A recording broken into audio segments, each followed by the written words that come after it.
Il est 7h27 à Bastia, comme à Paris. Nous retrouvons immédiatement, comme chaque vendredi, Caroline Forest pour sa chronique. Et aujourd'hui, titre de la chronique de Caroline, contre le faciès, l'autre débat. Bonjour Caroline.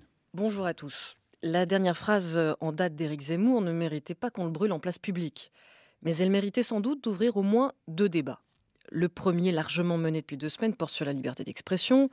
Qu'a-t-on le droit de dire ou de ne pas dire? Un éditorialiste a-t-il le droit de justifier les contrôles aux faciès en arguant du fait que la plupart des trafiquants sont noirs ou arabes? Oui, il a le droit. Mais a-t-on le droit de lui répondre sans être aussitôt accusé de participer à une forme de lynchage médiatique? Ce n'est pas forcément évident au vu des réactions soulevées par la moindre critique.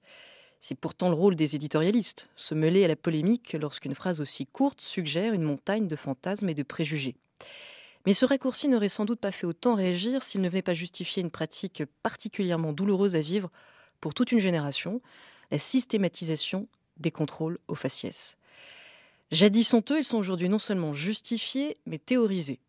Et c'est là que s'ouvre un second débat, important à mener, car quand on y pense, quelle est la chance d'arrêter un délinquant ou un trafiquant fiché par la police en arrêtant des passants? Quasi nulle, même si vous ciblez ce que vous pensez correspondre au profil type. En réalité, l'inflation dramatique des contrôles aux faciès n'est pas destinée à arrêter des trafiquants, mais des migrants. Dans l'espoir d'atteindre le quota d'expulsion fixé par le chef de l'État, 30 000 par an, et c'est là que la culture du résultat, chère au gouvernement, produit ses pires effets pervers sur la citoyenneté. Car atteindre un chiffre aussi colossal demande de contrôler environ 10 fois plus de personnes, ce qui ouvre une perspective potentielle de 300 000 contrôles aux faciès chaque année. On imagine les dégâts d'une telle machine à humilier sur des citoyens français se retrouvant systématiquement contrôlés et regardés comme étrangers du seul fait de leur couleur de peau, de leur origine supposée. C'est un véritable désastre identitaire, le meilleur moyen de pousser des jeunes à mépriser leur nationalité, d'entendre la Marseillaise siffler dans les stades, d'aggraver la crise identitaire dont se repaissent les extrémistes victimaires en quête de chair fraîche. Bref, c'est absolument parfait pour nourrir une spirale qui justifie ensuite la répression, mais aussi la réélection des partisans de la répression.